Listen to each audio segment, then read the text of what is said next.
លោកកាបត់ជារងនិមន្តជាអោប្រគុណម្ចាស់ថ្លៃយ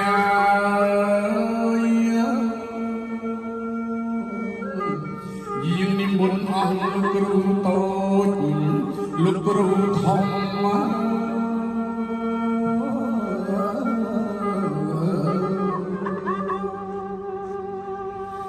ហេ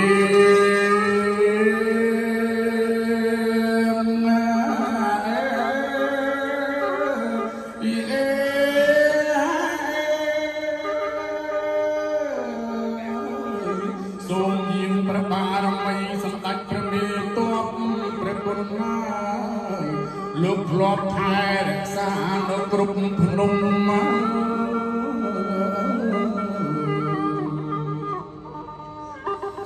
លោកកា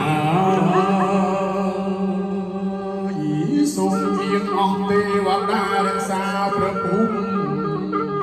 សូមយាងអស់ព្រះបារមី